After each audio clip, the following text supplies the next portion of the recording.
Good morning. I'm Marie Harrison, the Kids Rock director, and I'm going to tell you a true story of something that really happened to me just a few weeks ago.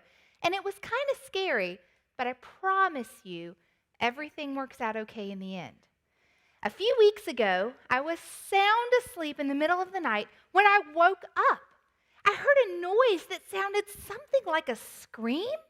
I quickly woke up my husband to say, "Did you hear that?" And he said, "No, it's 3 a.m. I was asleep."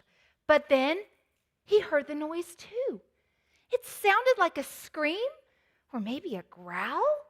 We got up and peeked out of our bedroom windows, but there was nothing out there. Well, maybe it was our dog. So we went, and there was our dog, sound asleep and snoring on his dog bed. But no, that wasn't the sound.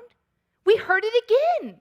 We went upstairs to check on our kids, and all three kids were sound asleep. And as we started back down the stairs, we heard the noise again, and we realized it was coming from our garage. This is the noise that we heard.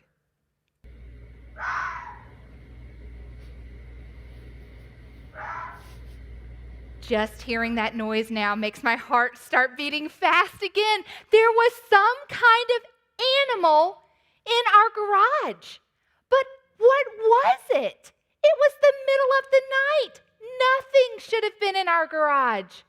The only way to find out would be for one of us to go in and investigate. And I quickly volunteered my husband for that job.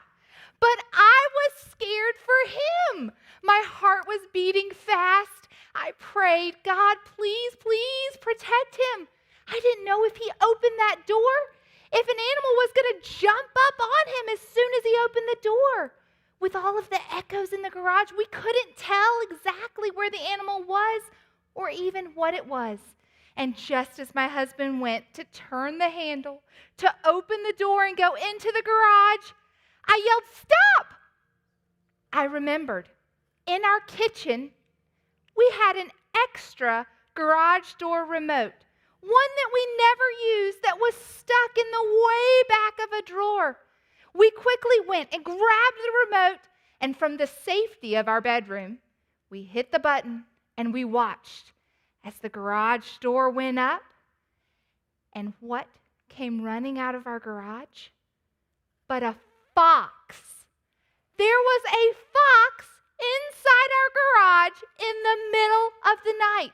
And it came running out and met up with its fox friend that was waiting for it in the bushes, and off they scampered together. What a huge relief when we finally closed that garage and realized everything was safe. We were going to be okay. Being scared like that reminded me of a time in the Bible when the disciples were very afraid. No, they didn't have a fox in their garage.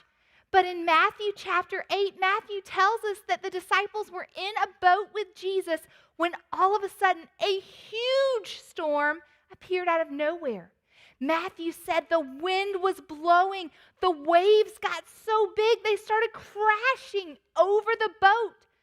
I bet the disciples' hearts were beating just as fast as mine were that night. They were so scared. And where was Jesus during all of this?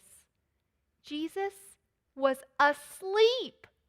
Matthew says they went and woke Jesus up and said, "Wake up, we're going to die."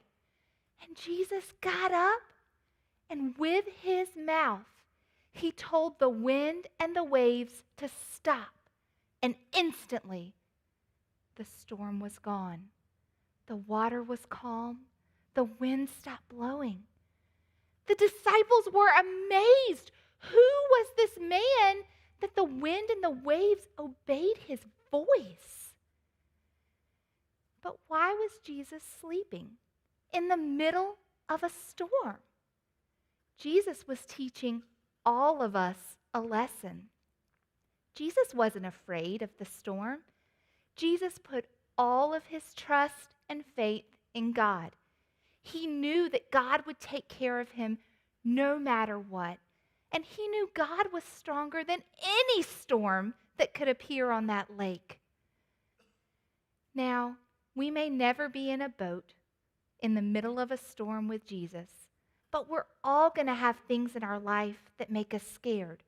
Foxes in our garage, afraid of catching coronavirus, unsure of what school looks like for next year.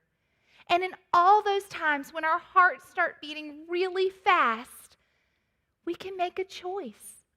Just like Jesus, we can stop and pray and ask God to calm our hearts, just like Jesus calmed that storm. And the Bible tells us that God loves us so much, He will take care of us no matter what. We just have to trust Him.